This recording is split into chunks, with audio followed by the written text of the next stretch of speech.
नमस्कार मित्रों, स्वागत है आपका हमारे चैनल एसके वॉइस पर। मित्रों, हनुमान जी की राम भक्ति की गाथा संसार भर में गाई जाती है। लक्ष्मण जी की भक्ति भी अद्भुत थी। लक्ष्मण जी की कथा के बिना श्री राम कथा पूर्ण नहीं है। अगस्त्य मुनि अयोध्या आए और लंका युद्ध का प्रसंग छिड़ गया। भगवान श्री राम ने बताया कि उन्होंने कैसे रावण और कुंभकर्ण जैसे प्रचंड वीरों का वध किया, और लक्ष्मण ने भी इंद्रजीत और अतिकाय जैसे शक्तिशाली असुरों को मारा। अगस्त्य मुनि बोले, श्री राम, बेशक रावण और कुंभकर्ण भी प्रचंड वीर थे, लेकिन सबसे बड़ा वीर तो मेघनाद ही था। उसने अंतरिक्ष में स्थित होकर इंद्र से युद्ध किया था और बांधकर लंका ले आया था। ब्रह्मा ने इंद्रजीत से दान के रूप में इंद्र को मांगा, तब इंद्र मुक्त हुए थे। लक्ष्मण ने उसका वध किया, इसलिए वे सबसे बड़े योद्धा हुए। श्री राम को आश्चर्य हुआ, लेकिन भाई की वीरता की प्रशंसा से वे खुश थे। फिर भी उनके मन में जिज्ञासा पैदा हुई कि आखिर अगस्त्य मुनि ऐसा क्यों कह रहे हैं कि इंद्रजीत का वध रावण से ज्यादा मुश्किल था। अगस्त्य मुनि ने कहा, प्रभु इंद्रजीत को वरदान था कि उसका वध वही कर सकता था जो एस्ट्रिस्क 12 वर्षों तक न सोया हो। एस्ट्रिस्क, जिसने 12 साल तक किसी स्त्री का मुख न देखा हो, और एस्ट्रिस्क 12 साल तक भोजन न किया हो। श्री राम बोले, परंतु मैं वनवास काल में 12 वर्षों तक नियमित रूप से लक्ष्मण के हिस्से का फल फूल देता रहा। मैं सीता के साथ एक कुटी में रहता था। बगल की कुटी में लक्ष्मण थे। फिर सीता का मुख भी न देखा हो और 12 वर्षों तक सोए न हो, ऐसा कैसे संभव है? अगस्त्य मुनि सारी बात समझकर मुस्कुराए। प्रभु से कुछ छुपा है भला? दरअसल सभी लोग सिर्फ श्री राम का गुणगान करते थे, लेकिन प्रभु चाहते थे कि लक्ष्मण के तप और वीरता की चर्चा भी अयोध्या के घर घर में हो। अगस्त्य मुनि ने कहा, क्यों ना लक्ष्मण जी से पूछा जाए। लक्ष्मण जी आए। प्रभु ने कहा कि आपसे जो पूछा जाए उसे सच सच कहिएगा। प्रभु ने पूछा, हम तीनों 14 वर्षों तक साथ रहे, फिर तुमने सीता का मुख कैसे नहीं देखा? फल दिए गए, फिर भी अनाहारी कैसे रहे? और 14 साल तक सोए नहीं, यह कैसे हुआ?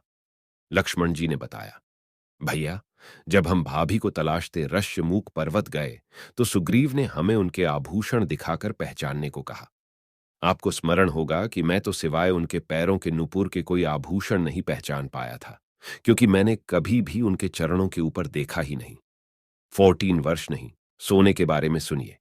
आप और माता एक कुटिया में सोते थे।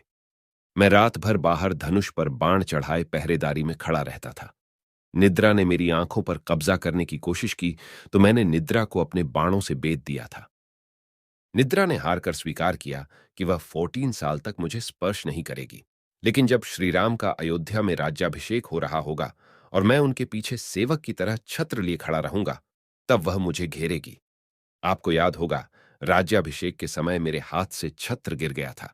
अब मैं 14 साल तक अनाहारी कैसे रहा? मैं जो फल फूल लाता था, आप उसके 3 भाग करते थे। एक भाग देकर आप मुझसे कहते थे कि लक्ष्मण, फल रख लो।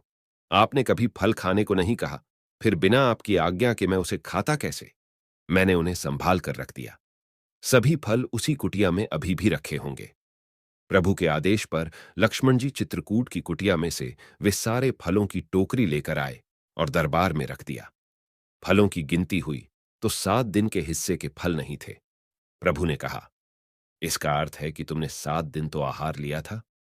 लक्ष्मण जी ने 7 फल कम होने के बारे बताया कि उन 7 दिनों में फल आए ही नहीं। 1, जिस दिन हमें पिताश्री के स्वर्गवासी होने की सूचना मिली, हम निराहारी रहे। 2, जिस दिन रावण ने माता का हरण किया, उस दिन फल लाने कौन जाता? 3, जिस दिन समुद्र की साधना कर आप उससे राह मांग रहे थे। 4, जिस दिन आप इंद्रजीत के नागपाश में बंधकर दिन भर अचेत रहे। 5, जिस दिन इंद्रजीत ने मायावी सीता को काटा था और हम शोक में रहे। 6, जिस दिन रावण ने मुझे शक्ति मारी। 7, और जिस दिन आपने रावण वध किया। इन दिनों में हमें भोजन की सुध कहाँ थी?